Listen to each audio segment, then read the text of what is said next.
శ్రీ లలితా సహస్రనామ స్తోత్రంలోని 739వ నామం లయకరి.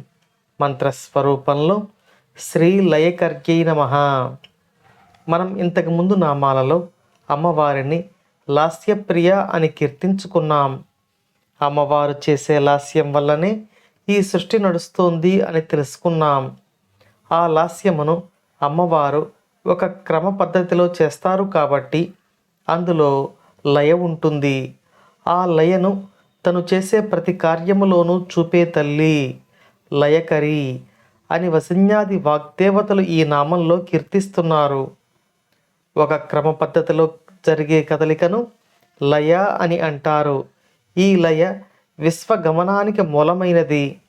సూర్యోదయ సూర్యాస్తమయాలలోనూ, భూమి యొక్క కదలికలోనూ, ఆఖరికి మన శ్వాసలోనూ ఒక లయ ఉంటుంది. సూర్యచంద్రుల గమనంలో కానీ, భూమి యొక్క గమనంలో కానీ ఆ లయ తప్పితే ప్రళయమే సంభవిస్తుంది. మన శ్వాస యొక్క లయ దెబ్బతిన్నా అనారోగ్యం పాలవుతాం. కాబట్టి ఈ సృష్టిలోని ప్రతి కదలిక ఒక లయబద్ధంగా ఉంటుంది. ఆ లయ అమ్మవారి అనుగ్రహం. ఈ విధంగా లయబద్ధంగా సృష్టి నడుపుతూ ఉంది కాబట్టి శ్రీ లలితా పరమేశ్వరి ఈ నామంలో లయకరి అని వసిన్యాది వాగ్దేవతలచే కీర్తించబడుతున్నారు. ఇక ఈ నామానికి ముందు నామానికి గల అనుబంధాన్ని తెలుసుకుందాం.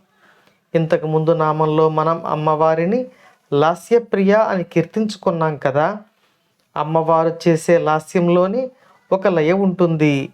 అమ్మవారు తన లాస్యంతో ఈ సృష్టిని ఒక లయబద్ధంగా నడిపిస్తూ ఉంటారు. ప్రళయకాలంలో ఈ సృష్టి యొక్క లయను అమ్మవారు ఉపసంహరించుకుంటారు. కాబట్టే ప్రళయం సంభవిస్తుంది. ఈ సృష్టి నడవాలంటే ఈ లయ ఎంత ప్రధానమైనదో మనకు ఈ నామం తెలియచేస్తుంది.